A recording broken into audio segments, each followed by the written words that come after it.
Jeudi 5 janvier? J'ai comaté pendant une semaine. Mais c'est passé quoi pendant une semaine?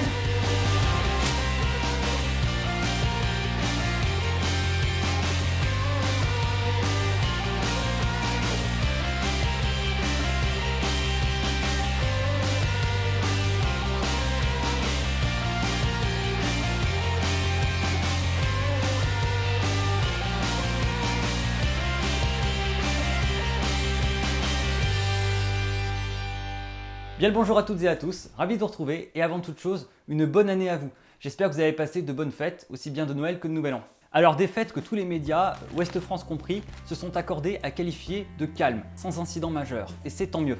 Bon, bien sûr, si on met de côté ces indémodables et tristes classiques que sont les cambriolages et les voitures brûlées.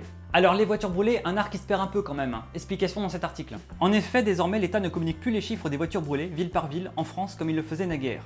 Ce décompte, manifestement, entretenait une rivalité malsaine entre cités. Tout se passait comme si chacune cherchait à faire le meilleur score.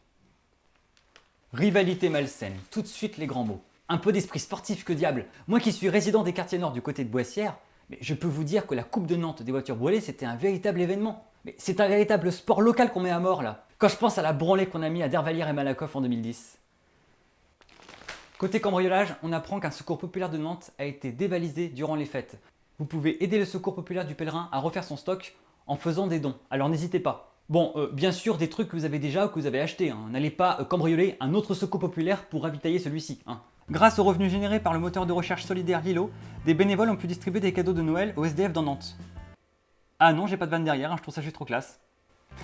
Mardi, lors d'un examen d'anglais à la fac de langue, les corrigés ont été distribués par erreur à la place du sujet.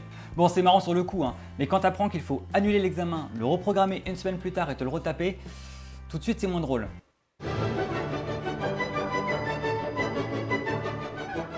L'état civil, cette plaisanterie. Qu'est-ce que ça peut bien nous faire que Sophie Allotte et Pierre Verne nous annoncent la naissance de leur fils Jules Verne? Jules Verne. Je ne sais pas ce que va faire ce petit plus tard, mais en tout cas, vu son nom, je le conseille de prendre un pseudonyme. Waouh! Notre mère Johanna Roland part en tournée dans 14 quartiers de Nantes pour y présenter ses vœux. Une tournée carrément.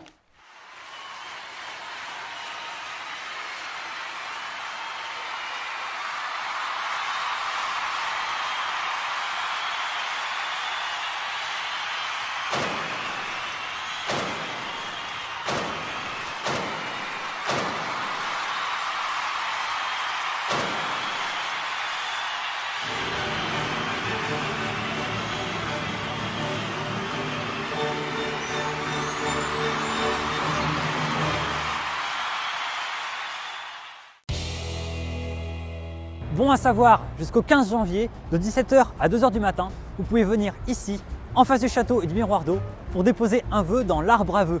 Allez, je vous montre comment ça marche, je tente ma chance.